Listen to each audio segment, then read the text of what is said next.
YouTube channel 2020 देखने वाले सभी दर्शकों को मेरा नमस्कार, सत श्री अकाल, प्रणाम और आदाब। यूं तो मैं पत्रकारिता से बहुत लंबे अरसे से जुड़ा हुआ हूं, खबरों की दुनिया में रहता हूं, लेकिन आज जो चर्चा मैं आपसे करने जा रहा हूं वो एक खबर तो है, लेकिन खबर से हटकर कुछ और भी। मैं आज से ये नया एक चैनल शुरू करने जा रहा हूं, जिसके माध्यम से मैं ना सिर्फ आपको दुनिया भर की खबरों से अवगत करवाऊंगा, बल्कि खबरों के अंदर छुपी हुई खबर और खबर के कारणों को भी जानने की कोशिश करूंगा और ये सब आपके रूबरू रखूंगा। आज जिस दौर से हम गुजर रहे हैं बहुत नाजुक दौर है। कोरोना वायरस ने सारी दुनिया में तबाही मचा रखी है। एक आध मुल्क नहीं, पूरे 195 मुल्क कोरोना वायरस की जद में आ चुके हैं और लाखों लोग मारे जा चुके हैं। सिलसिला थम नहीं रहा। आगे ये वायरस कितने लोगों की जान ले लेगा ये अभी कहा नहीं जा सकता। प्रधानमंत्री श्री नरेंद्र मोदी ने जब पिछले माह 21 दिन के लॉकडाउन की घोषणा की तो लोगों को लगा था कि शायद 21 दिन के बाद हालात सामान्य हो जाएंगे और सब कुछ आम दिन की तरह चलने लगेगा, लेकिन ऐसा हुआ नहीं। अंततः हुआ ये कि 15 अप्रैल से फिर से लॉकडाउन की घोषणा कर दी गई है। अब ये लॉकडाउन 19 दिन के लिए होगा, यानी कुल मिलाकर 40 दिनों का लॉकडाउन। इस लॉकडाउन के दौरान सभी शिक्षण संस्थान बंद हैं, सभी व्यवहारिक संस्थान बंद हैं, यहाँ तक के धार्मिक स्थल, गुरुद्वारे, मंदिर, मस्जिद सभी बंद हैं। रोड ट्रांसपोर्ट बंद है, रेलवे बंद है, हवाई यात्रा बंद है। क्या कहें, क्या कुछ बंद नहीं है। इस बंदी के कारण कुछ लोगों के हालात इतने ज्यादा खराब हो गए हैं कि बयान करना भी मुश्किल है। वो लोग जो रोज कुआं खोदकर रोज पानी पीते थे, उनके लिए तो ये जीने मरने का सवाल हो गया है। हालात यहां तक हो गए हैं कि वो लोग जो अपने अपने प्रदेश से या यूं कह लीजिए अपने राज्यों से यहाँ पर काम रोजगार की तलाश में आए थे, उन लोगों के लिए अपने घरों को वापस जाना मुश्किल हो गया, क्योंकि ट्रांसपोर्ट बंद है तो जाएं कैसे। ऐसी बहुत सी घटनाएं हैं जिन्हें सुनकर के रूह कांप जाती है कि कैसे लोग पैदल ही 1400 किलोमीटर की यात्रा करने के लिए अपने घरों को निकल पड़े। जरा सोचिए, 1400 किलोमीटर पैदल की यात्रा, लेकिन वो लोग भी अपने घरों तक पहुंच नहीं पाए। कारण ये कि रास्ते में जब वो दूसरे राज्य में पहुंचते हैं तो दूसरे राज्य की पुलिस उन्हें अपने यहाँ दाखिल नहीं होने देती और उनको वहां से वापस खदेड़ देती। जरा बताइए कि भारत का एक नागरिक अगर वो तेलंगाना का रहने वाला है और पंजाब से वो तेलंगाना को जाना चाहता है और उसे रास्ते में रोक लिया जाए तो उस पर क्या बीत रही होगी। एक बच्ची जमलो, उम्र 12 साल, वो मिर्ची चुनने का काम करती थी, लेकिन वो वापस आना चाहती थी अपने गांव बिहार को। पहली लाकबंदी में यानी पहले 21 दिनों के लिए तो उसने किसी तरह से सब्र कर लिया, लेकिन बाद में जब लॉकबंदी शुरू हुई दोबारा तो उसे लगा कि वो कभी अपने घर नहीं जा पाएगी, इसलिए वो चल पड़ी अपने गांव की ओर और 150 किलोमीटर दूर अपने गांव को जाने के लिए उसने 3 दिन तक का सफर तो आराम से किया, आराम से या जैसे भी किया, लेकिन तीसरे दिन शाम ढलते ही उसके पेट में दर्द हुआ और वो लड़की अपने गांव से महज 14 किलोमीटर पहले आखिरी सांस गिन रही थी। वो एम्बुलेंस जो उसे वैसे तो घर तक नहीं पहुंचा सकी, मरने के बाद उसकी लाश को लेकर जरूर उसके गांव चली गई। ये एक घटना नहीं है, ऐसी सैकड़ों घटनाएं हो चुकी हैं। एक महिला अपनी स्कूटी पे अपने बच्चे को लेने के लिए तकरीबन 1400 किलोमीटर का सफर करके गई। जरा सोचिए, 700 किलोमीटर गई और इतने ही किलोमीटर वापस आई अपने बेटे को लेकर के, जो के दिल्ली में फंसा हुआ था पढ़ाई के दौरान लॉकडाउन हो जाने के कारण। ऐसे और कितने उदाहरण दिए जाए। आज जो कुछ हो रहा है, चैनलों पे बहुत कुछ दिखाया जा रहा है और समाचार पत्र जो है वो भरे पड़े हैं। हालांकि समाचार पत्र लोगों के घरों में अब नहीं आ रहे हैं, वो भी बंद हो चुके हैं, लेकिन फिर भी समाचार नेट पे तो उपलब्ध हैं ही। वहां देखिए क्या कुछ नहीं दिखाया जा रहा। एक एक करके सभी घटनाएं उजागर हो रही हैं। और हम चाहेंगे कि ऐसी घटनाओं का जिक्र जो है वो गाहे बगाहे होता रहे, आपके साथ ये चर्चा जो है वो लंबी चलती रहे।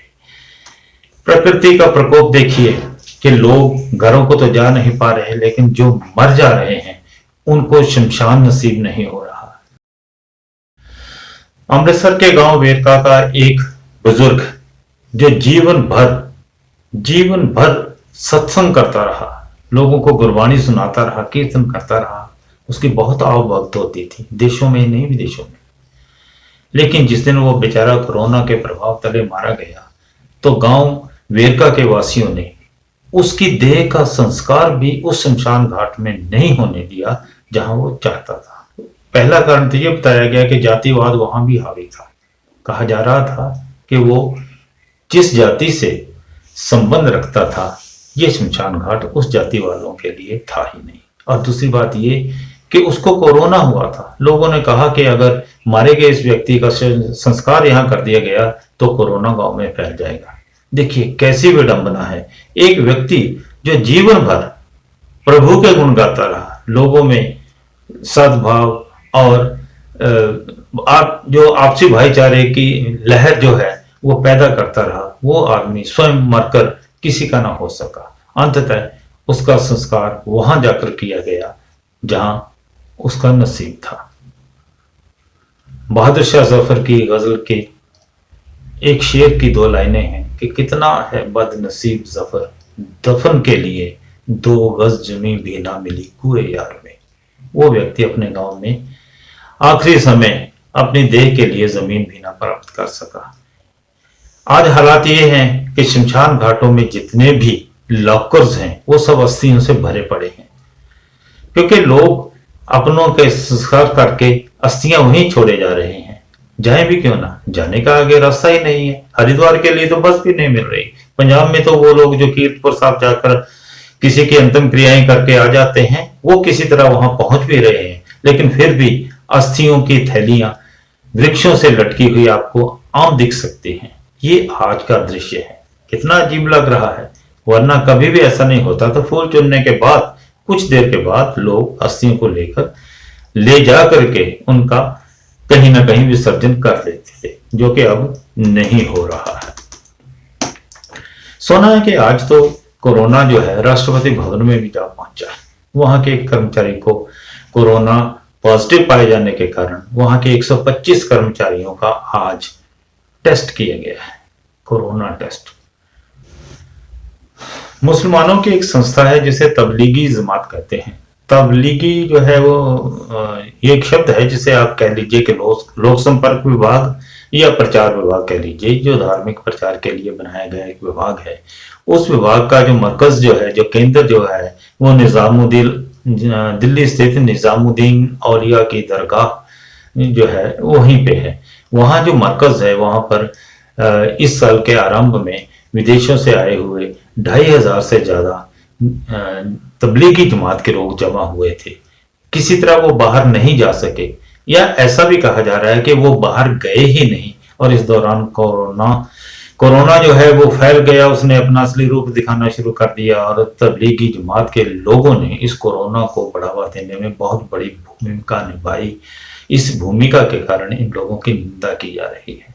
मैं भी इस बात की निंदा करता हूं कि इन लोगों ने क्यों नहीं समय रहते वहां से निकलकर कहीं और जाकर बैठ जाना मुनासिब समझा, और क्यों नहीं इन्होंने बढ़ते कोरोना को थामने में अपनी मदद दी। लेकिन साथ ही मैं ये भी कहना चाहूंगा कि इन लोगों ने तो जो किया सो किया, इनकी तो जितनी निंदा की जाए उतनी कम है। लेकिन इसके बाद मुसलमानों के प्रति फैला वैमनस्य भी किसी निंदा का मुस्ताहक ही है, क्योंकि जिस प्रकार समाज को बांटने के लिए तबलीगी जमात के लोगों का सहारा दिया जा रहा है वो भी ठीक नहीं है। सभी मुसलमान भी ऐसे नहीं हैं जो कोरोना को फैला रहे हों, लेकिन मुसलमानों के खिलाफ फैलाया जा रहा जो इस समय जहर है वो भी निंदा किए जाने के लायक ही है।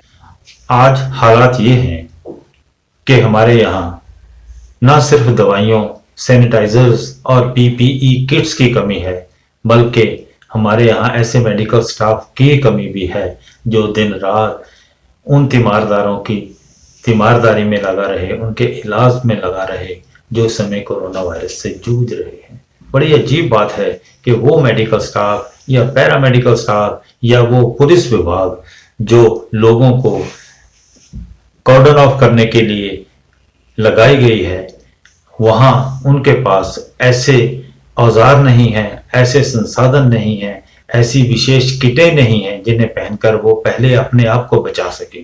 क्योंकि यदि वो अपने आप को ही नहीं बचा सके तो दूसरों की मदद वो क्या करेंगे। ये एक बहुत बड़ी समस्या है। देखिए कैसे विडंबना है, हमारे देश के पास पैसे की कमी नहीं है, इसके बावजूद हम ना तो उन लोगों को राशन पहुंचा पा रहे हैं जो इस समय बेरोजगारी के कारण घरों में लॉकअप हुए बैठे हैं, और ना ही हम वो सब दवाएं उन तक पहुंचा रहे हैं जो कम से कम उनकी इम्यूनिटी को, क्योंकि उनके जो है शरीर के उस तंत्र को मजबूत कर सके जो किसी बीमारी से लड़ने की ताकत पैदा करता है। हाँ, एक बात दिमाग में जरूर आती है कि यदि आज के दिन यदि चुनाव का दिन होता, ये चुनाव के दिन होते, तो मेरा ये मानना है कि ना तो पीपीई किटों की कमी रही होती, ना दवाइयों की, और ना ही किसी प्रकार के खाने की। क्योंकि प्रत्याशी उन दिनों में तो जबरदस्त लंगर लगाते हैं, करोड़ों रुपया खर्च कर देते हैं, लेकिन आज उनमें से कोई भी सामने नहीं आ रहा। सब दुब के बैठे हैं, शायद पैसा बचाकर बैठे हैं। मेरे कहने का तात्पर्य यह है कि ये माहौल अगर चुनावी माहौल होता तो किसी किस्म की शायद कमी ना आती।